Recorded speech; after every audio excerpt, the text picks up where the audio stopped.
So why do we want to take that risk? I don't understand. So which means globally there is only one problem, and that is that the farmers are not getting guaranteed income. So you need production by the masses, not production for the masses. മാധ്യമപ്രവർത്തനം അവസാനിപ്പിച്ച് കർഷകർക്ക് വേണ്ടി നിലകൊള്ളുന്ന പ്രസിദ്ധ ഭക്ഷ്യ നയ വിദഗ്ധനും ഗവേഷകനുമായ ശ്രീ ദേവേന്ദ്ര ശർമ്മയാണ് ഇന്ന് നമ്മളോടൊപ്പം ഉള്ളത്. Sir, welcome.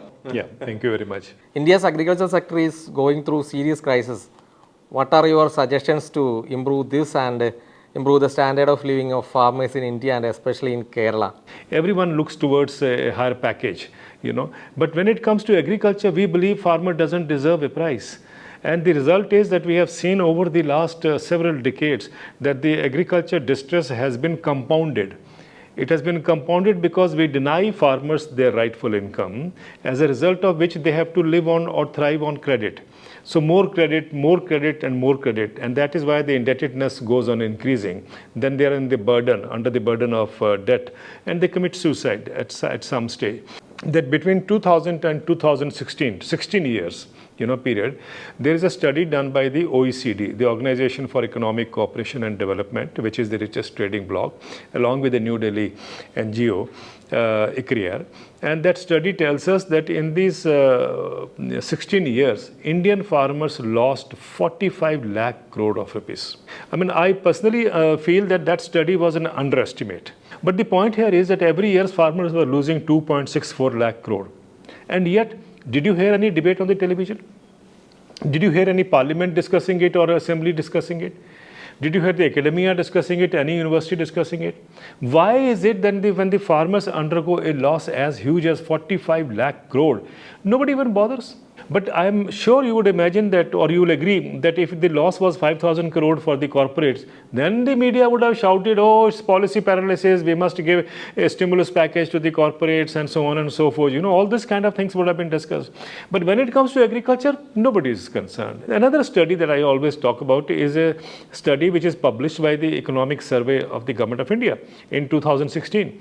It tells us that the average income of a farming family in 17 states of India, which means roughly half the country, is only rupees 20,000 a year, which means less than 1,700 rupees a month. Can you imagine somebody surviving in 1,700 rupees a month? So I think it is because we actually denied farmers their rightful income. So therefore the crisis is there before us. Are we really addressing the problems of farmers? So in a country where 50% of the population is in agriculture, which means if I include their families, it is roughly 60 crore population. So 60 crore population, if their income level is low, the nation's income is low. But when their income goes up, the nation incomes also goes up. I think where the planners missed out when the 1991 economic reforms began was that they should have not copied and pasted from what the rich countries do, but what they should have done was they should have one engine of growth, which is industry, but they could have built up second engine of growth, which is agriculture.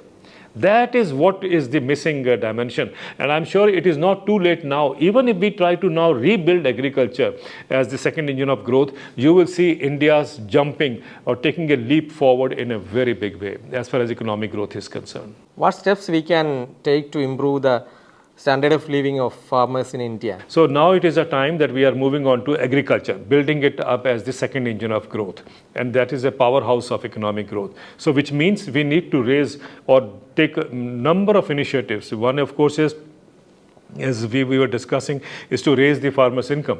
The second thing is public sector investment. In public sector investment, if you see, there's a study by the RBI itself. Reserve Bank of India says between 2011-12 and 2017-18, the investment in agriculture, public sector investment were only 0.3 to 0.4% of the GDP. If this is the investment going in agriculture, what miracle can you expect? So in the industry case, if you look into it, 5.5% is the tax concession given to the corporates every year. By 5.5% of the GDP goes as tax concessions. So in the agriculture sector, you are only pumping in 0.3 to 0.4%. So there is a need to bring in more public sector investment in agriculture. There is a need to provide higher income to farmers. As I said, we need to legalize or ensure that there is a legal binding below which farmers, whatever they want to sell, nobody will buy below that, which means the minimum support price becomes a legal entity, which means for everybody, private trades, public sector agencies and so on, nobody will buy below that price, because that is why, the income will go up. Guaranteed income is what the farmers need. So all I'm suggesting is, if the policy design is that we have to rebuild agriculture, I think India can set an example for the world. So India can bring in the mechanism of a minimum support price being the guaranteed income that every country in the world would like to follow. The center says that agricultural laws were brought to solve the problems of agricultural sector and the farmers in India. What is your opinion on that? Even during the time the farmers were protesting outside New Delhi for 1 year or more, at that time also in my analysis and understanding, I had said very loudly and clearly that these market reforms that we are trying to bring in, the government said that these are reforms which will help farmers increase their income and so on. I said they have failed everywhere in the world. If these market reforms have failed everywhere in the world to prop up farmers' income, how can you believe that the same failed reforms will bring in a revolution in India? So it was just, our economists would cut and paste from America and European Union and put it up in India that these are the reforms India needs. No, I think our reforms have to be in tune with our requirements. So our requirement tell us that, we need to provide farmers with a guaranteed income. Don't leave it to markets. Markets have not helped farmers anywhere in the world. So how will they help in India? And that is why I've always said Indian economists are lazy economists. We tend to cut and paste from the Western countries and chipkao in India and say these are reforms for India.